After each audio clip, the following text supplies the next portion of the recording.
Olá, meus irmãos queridos e amados, estamos de volta com as nossas aulas pelo Centro de Cultura Bíblica Bereshit, falando diretamente de Lajinha, da Faculdade Teológica Bereshit. Estamos ministrando a matéria Pentateuco, também denominada Introdução Bíblica número 1. Já fizemos várias aulas, a última delas com as personagens principais, já acabamos o livro de Gênesis, estamos começando agora Êxodo. Êxodo, o nome diz Exodos, para fora do caminho. Vai falar da saída do povo de Israel depois de ter ficado lá 210 anos mais ou menos. Na verdade são 400 anos naquele dia que Deus revelou para Abraão, que peregrina será a tua descendência em terra estrangeira, depois será reduzida à escravidão. Mas se você fizer as contas, nós voltaremos isso numa outra aula, quando iniciarmos a falar sobre o Êxodo, mostraremos que na verdade não foi mais do que 117 anos a escravidão do povo. Resumindo tudo, de nascimento de Isaac até a saída do povo com Moisés, com 80 anos de idade, aí sim vai dar 400 anos. Então hoje falaremos sobre a personagem, acho que principal dessa história do Pentateuco toda, que é Moisés. Moisés, para vocês terem uma ideia, ele aparece 848 vezes na Bíblia Sagrada, sendo 769 no Velho Testamento e 79 no Novo. E somente no livro do Êxodo tem 263 vezes, sendo que no Pentateuco todo, na Torá, nos 5 livros da lei, 594, quase 600 vezes. Né? Ele nasceu, vocês sabem a história dele, de quem ele é filho, né? Ele é filho de Anrão, e você tem que entender que Levi, Jacó teve Levi, é isso? Vários filhos dele, o quarto filho é o Levi. O Levi teve 3, Gerson, Coate e Merari, todos 3 antes de entrar para o Egito. E quando fala que ele entrou para o Egito, Jacó com 70 almas, sendo 4 o Manassés, o Efraim, a Azenate e o José, que estava no Egito, são 66 mais 4. Então já diz que Gerson e Coate e Merari já eram nascidos antes de Jacó entrar no Egito.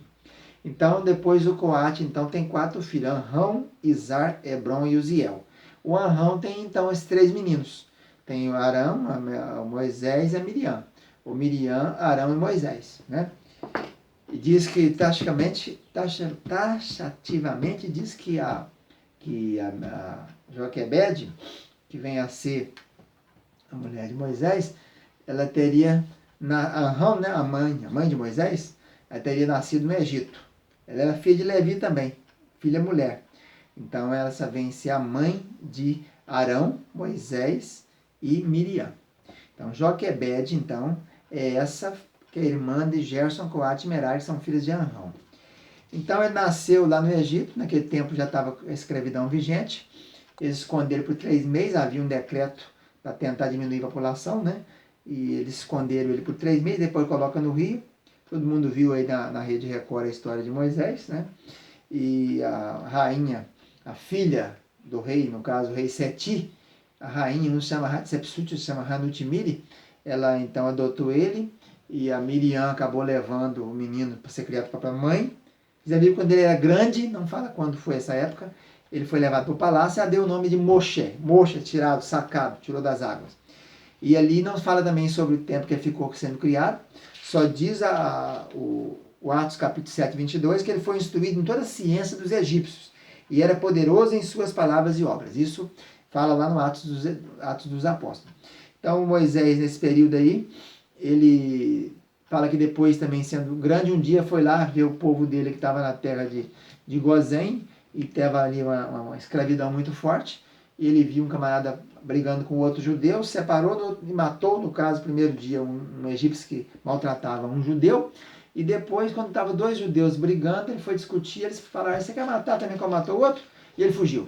Chega na terra de Midian, encontra Jetro, o sacerdote de Midian, casa com uma das meninas dele, fica ali 40 anos.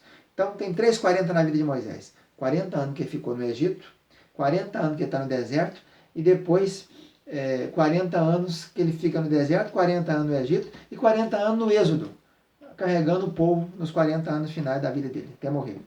A história dele é muito grande, vamos resumir rapidamente aqui. Ele, então, um dia pastoreando o rebanho no Monte Horebe, vê uma sarça pegando fogo, uma sarça é um graveto pequenininho, igual uma favaca, e era para pegar fogo, pegava todo dia fogo, né? Batia uma pedreira na outra, todo dia pegava fogo e consumia. Naquele dia não consumiu, ele foi ver o que era Deus falando com ele, o Senhor eu sou, mandou tirar a sandália dos pés, e falou com ele que ele ia tirar o povo da terra do Egito. Ele arrumou um monte de desculpa, falou que era pesado de língua, pesado de boca, isso não quer dizer gago, né? E Deus falou que ia mandar Arão, ele volta então para o Egito, já morreu aqueles faraó que estavam perseguindo ele, né? E ele então vai fazer um milagre na frente do povo, para saber que ele era agente de Deus, como Deus já tinha feito com ele cá no Monte Horebe, que era o milagre da cobra, a vara virar cobra e a mão ficar leprosa. Ele fez isso também com o faraó não convenceu, foi mandado para o Egito 10 pragas. Vocês sabem que as pragas, cada uma atingiu um deus do egípcio, isso falaremos em outras aulas. E depois, no final, então, a ordem é para sair. A última praga, a praga dos primogênitos. Moisés leva o povo, então, para o deserto e começa a caminhada. Primeiro de cara temos o problema do Mar Vermelho, né? Quando o povo pressiona Moisés, ele bate a vara no Mar Vermelho, e eles passam e começa a caminhada. Então começa aquela monte de murmuração contra Moisés, né? E as murmurações são variadas, e nós sabemos que falta água, Deus então manda bater na rocha, depois falta pão, Deus manda o maná, e assim vão caminhando. E o povo murmurando, 10 vezes murmuraram várias vezes, e Moisés, a Bíblia, que era o homem mais manso da terra, hein? Imagina se não fosse. E então, depois ele chega no Sinai, sobe ao monte, recebe a lei. Quando está descendo, o povo faz bezerro de ouro. E aí ele desce, manda derreter que é bezerro de ouro, faz o povo beber o ouro do bezerro, né? E tem a batalha contra Amaleque, que ele sobe no monte, Arão e Ur seguram a mão dele, Josué lá embaixo batalhando e guerreando, eles vencem a batalha, né? E tem o episódio do Jetro, que é o sogro dele, vem encontrar com ele, com a Zípora, né? E ele dá um conselho muito bom, que ele estava atendendo o povo o dia inteiro no deserto, com as causas miúdas, falou assim, não, você fica com as maiores, escolhe homens de 1000, líderes de 1000, líderes de 100, de 50 e 10. Ele faz isso e Deus abençoa, né? Esses ajudantes tem também a Eldade e Medade, que estão no meio, tem os 40 dias de jejum que ele fica lá no monte, para Deus escrever a lei. Quando ele está escrevendo, quando ele vê o bezerro de ouro, ele quebra a lei, depois Deus manda voltar, ele escreve de novo, e passa as orientações para ele sobre o tabernáculo, sobre os detalhes de todos os instrumentos, 7 instrumentos do tabernáculo. Então ele fez 2 períodos de 40 dias de jejum. Evidentemente que esse jejum de Moisés foi milagroso, né? Porque ninguém consegue viver mais de 3 dias sem água. Então foi por Deus. E o tabernáculo é construído, os sacerdotes são consagrados, tem o episódio de Nadab e Abiú, né? Que pegaram fogo estranho, em vez de pegar fogo no altar do holocausto para levar para o altar do incenso, bateram pederneira lá dentro, fizeram fogo lá dentro, morreram, né? O episódio do Arão, o Arão quando ele fez o bezerro de ouro mais Ur, também maculou a vida do Arão. Aí nós encontramos então o primeiro censo, quando ele manda fazer o primeiro censo, dá um total de 603.550 pessoas, acima de 20 anos. E depois tem o episódio da mulher cuxita, quando Arão e Miriam começam a reclamar. Isso é uma lição para nós não temos que reclamar de líderes, não tocar no dia do Senhor. Vamos orar. Se o pastor está com problema, se não está concordando com alguma coisa, em vez de falar e murmurar, fala com Deus. E Deus vai tomar providência para agir. Então, a mulher cuxita é um exemplo disso aí, né? A Miriam fica leprosa, atrasa a obra 7 dias, muitas vezes a obra é atrasada porque nós estamos falando mal dos nossos líderes, né? Ele manda os espias, eles vêm em relatório difamatório, Deus mata aqueles espias todos, só fica Josué e Caleb, né? Eles querem sair para a guerra depois, de qualquer maneira, morre lá uns 30 e poucas pessoas, e Deus manda agora rodar Cades Barneia, 40 anos ali, 38 anos eles ficam rodando ali para aprender a murmurar, não é isso? E a história continua, a vara de Arão floresce, tem a rebelião de Coré, Coré é primo dele, né? Porque Coré é filho de Izar, Izar é irmão do pai dele, Arão e Izar é irmão do pai dele. Então os parentes, mesmo a própria confusão dentro de casa, Deus abre a terra e faz eles descerem viva ao Sheol, o Coré, o Datã, Abirão e On, da tribo de Ruben, mas os filhos de Coré escapam e depois escreve aquele lindo salmo lá, Salmo 42, aquele salmo lá, 11 salmos que eles escreveram, porque eles não morreram naquele dia, porque estavam em serviço. Se o Coré tivesse um serviço dele na tenda, não tinha morrido daquele jeito. Então, meu irmão, a lição para você, fica naquilo que Deus mandou, não vai atrás de coisa que Deus não mandou, não. E ele tem as serpentes abrasadoras, que eles fazem aquela serpente, né? Começa a reclamar, Deus manda a serpente, Moisés manda fazer uma, que depois, lá na frente, nós vamos encontrar o rei Ezequias ou Josias, derretendo ela, chamado Neusta, né?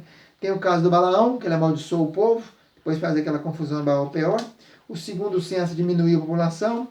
E tem o ataque dos midianitas, né? Nós temos esse caso aí. Começa a tomada da terra, Moisés participou dessa tomada da terra, quando mata os reis do lado de cá do Jordão, que é o rei Og, rei de Bazã, e Seom, rei dos amorreus.